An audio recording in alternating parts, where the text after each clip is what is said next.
공사장 발파 함석을 불법 적시한 공사장이 관리 감독 부실로 인해 사고 우려 등의 안전이 우려되고 있습니다. 올해 경남은 전국에서 유일하게 무상급식 예산을 지원받지 못하는 것으로 나타났습니다. 국민은행이 연대보증 320억 원을 갚을 것을 요구하면서 경영 정상화를 진행 중인 STX 조선해양이 난감한 입장에 빠졌습니다. 남과 북의 노동자 축구 경기가 8년 만에 추진되지만 성사 여부는 낙관하기가 어렵습니다.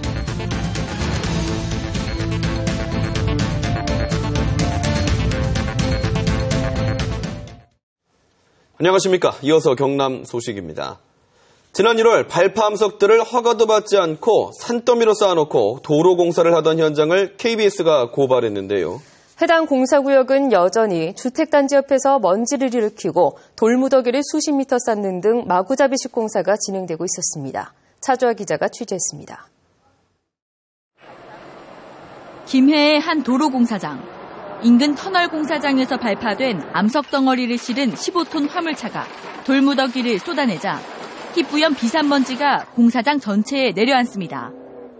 이런 과정으로 야적장 30m 거리에 쌓인 돌만 6천여 톤에 이르지만 먼지를 줄이기 위한 작업은 아예 없습니다. 지금 요원이 지금 식사를 하러 가는 것 같은데 이 짧은 구간에 대해서는 저희가 계속 작업을 하기 때문에 분지망을 지금 못 치고 지금 보시는 대로 안 쳐져가 있는 상황입니다. 발파석을 싣고 내릴 때 물을 뿌리거나 작업이 없을 때는 덮개를 씌워 먼지를 줄여야 하지만 제대로 지켜지지 않는 겁니다. 공사장 수백 미터 앞에 아파트와 주택이 밀집해 먼지 피해가 불을 보듯 뻔한데도 아랑곳 없습니다. 또 다른 도로공사장. 발파석이 하천을 따라 금방이라도 떨어질 듯 쌓여 있습니다. 자동차 전용 도로 코앞에도 수십 미터나 쌓여 아찔하기만 합니다. 발파 석재에 대한 처리가 좀 미흡한 것 같고요. 그다음에 각종 토사들이 하천으로 유입되지 않도록 하는 어떤 시설들이 필요한데 그런 부분들이 좀 많이 미진하게 설치되어 있는 것 같습니다. 해당 공사 구간은 지난 1월 KBS 취재 결과 발파석을 불법 적재한 것으로 드러나 행정당국에 적발된 적이 있습니다. 비산먼지 발생 억제 조치를 이행하지 않은 사항에 대해서 우리 서부경찰서에 형사 고발을 하고 위반 사실을 알았으면 저희가 법적으로 조치를 했을 건데 그런 내용을 현재까지는 모르고 있었습니다. 인허가 절차가 끝났다고 손 놓고 있던 김해 씨. 취재가 시작되고서야 현장 조사를 다시 하기로 했습니다. KBS 뉴스 차주아입니다. 올해 경남의 학생들은 전국 시도 가운데 유일하게 자치단체로부터 무상급식 예산을 지원받지 못하는 것으로 나타났습니다. 이런 가운데 경남도의회가 무상급식 예산 편성 대신 서민자녀 교육지원 조례안을 입법 예고했습니다. 송현준 기자가 보도합니다. 올해 경남교육청의 무상급식 예산은 1,600여 원입니다. 저소득층과 특수학교 학생 6만여 명만 무상급식을 받을 수 있습니다. 지난해까지 무상급식을 받은 28만 명 가운데 20만 명 이상은 올해는 혜택을 받지 못합니다. 경상남도와 각 시군이 무상급식 예산을 지원하지 않기로 결정하면서 당장 다음 달부터 각 가정이 급식비를 부담해야 할 형편입니다. 전국 17개 시도 가운데 경상남도만 유일하게 무상급식 예산을 단 10원도 지원하지 않기 때문입니다. 이에 반해 지난해까지 지원액이 없던 경기도가 3,069억 원, 서울이 2,341억 원, 충남이 763억 원 등 나머지 시도는 무상급식 예산을 지원하고 있습니다. 어느 날 갑자기 안 된다 그렇게 이야기하시니까 그리고 일단 경남도가 더 심하게 지금 그런 반응을 보이고 있는 부분이니까 약간의 배신감이 들죠.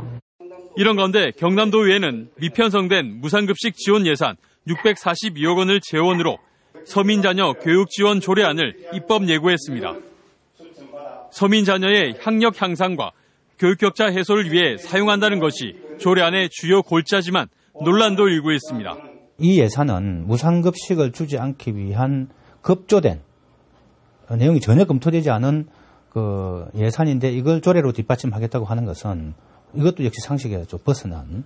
다음 달부터 사실상 무상급식이 중단되는 가운데 이달 중순 서민자녀 지원 조례안이 도의회에 상정될 예정입니다. KBS 뉴스 송현준입니다. STX 조선해양이 경영 정상화에 안간힘을 쓰고 있는데요. KB국민은행이 중국에 있는 STX 대련 등의 연대 보증을 한 STX 조선해양에게 빚 300여억 원을 갚으라고 통보하면서 STX 조선은 발만 동동 구르고 있습니다. 오종호 기자가 취재했습니다. STX 조선해양에 선박용 파이프를 납품하는 협력업체입니다. 지난해 STX 측으로부터 밀렸던 납품 대금은 겨우 받았지만 원청업체의 경영 정상화 여부가 걱정입니다. STX 조선해양은 현재 채권은행들로부터 3조 원 넘게 지원받고 부채 상환을 유예받아 경영 정상화 중입니다.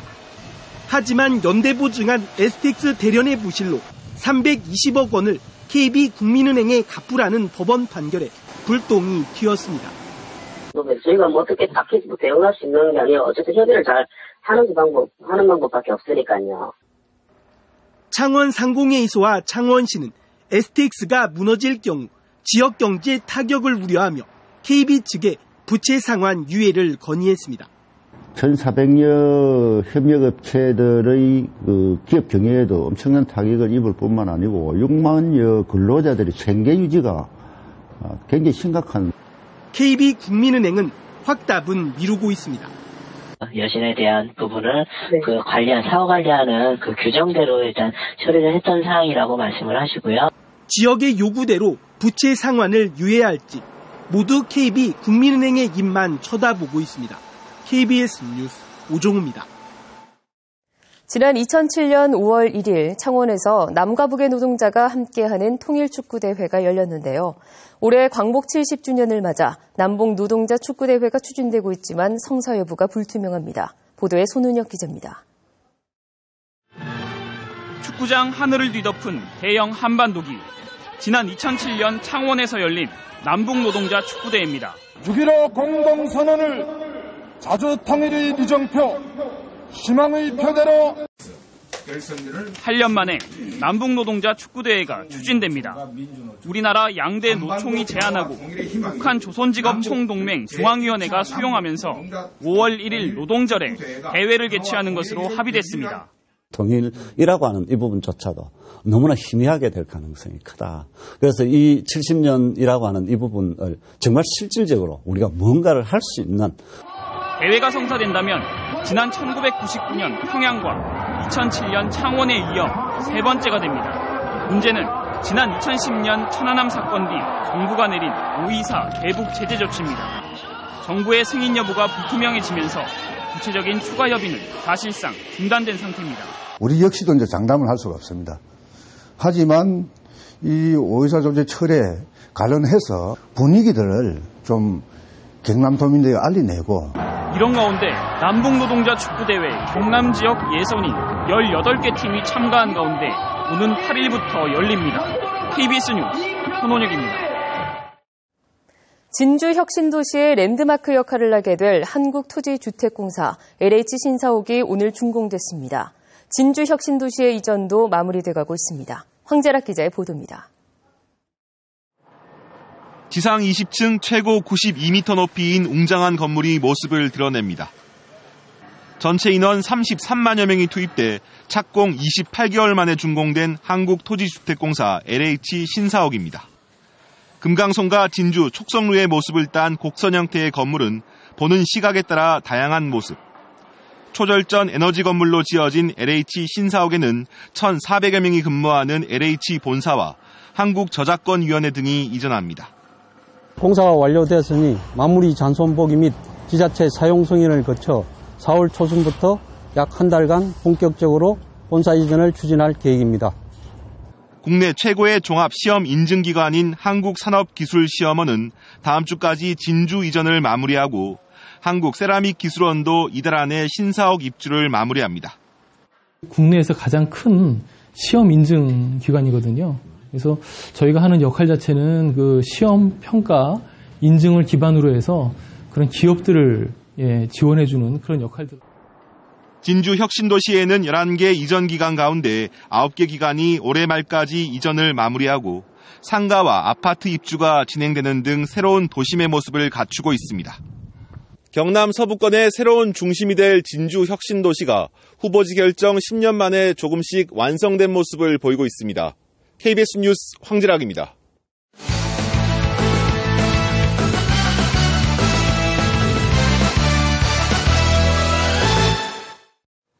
주요 단신입니다. NC 다이노스의 전용구장인 창원시 새 야구장 위치를 확정할 공유재산관리계획 변경안이 오는 4일 창원시의회 본회의에 상정됩니다. 창원시의회 기획행정위원회는 새 야구장 위치를 마산 종합운동장으로 하는 창원시 공유재산관리계획 변경안을 의원 10명 가운데 7명의 찬성으로 통과시켰습니다.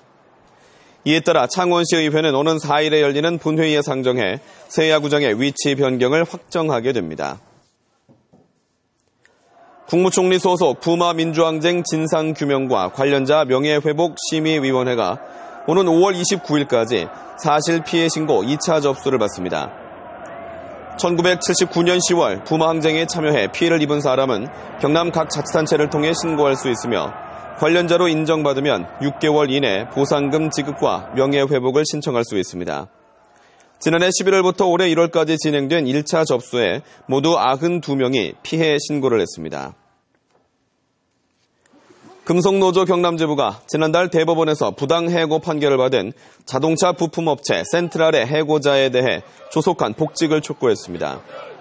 금속노조 경남지부는 오늘 기자회견을 열고 센트랄이 매년 신규 인력을 채용해왔고 경영상의 어려움도 없어 보이지만 대법원 판결에도 불구하고 회사는 복직에 미온적이라고 비판했습니다. 경상남도가 사회복지 분야 감사를 통해 추징 회수 조치 예산 143억 원이 제대로 처리됐는지 특정 감사를 실시합니다. 경상남도는 지난해 사회복지 분야 감사에서 277건을 적발해 70억 8천만 원은 회수하거나 반납을, 1억 원은 추징 징수 조치를 내리고 부당 집행으로 파악된 71억 원은 시군이 후속 조치하도록 했습니다. 경상남도는 해당 시군이 이 같은 처분을 이행하지 않았는지 등의 확인 감사에 들어가 봐주기 처분이 드러나면 해당 공무원에게 책임을 묻겠다고 밝혔습니다.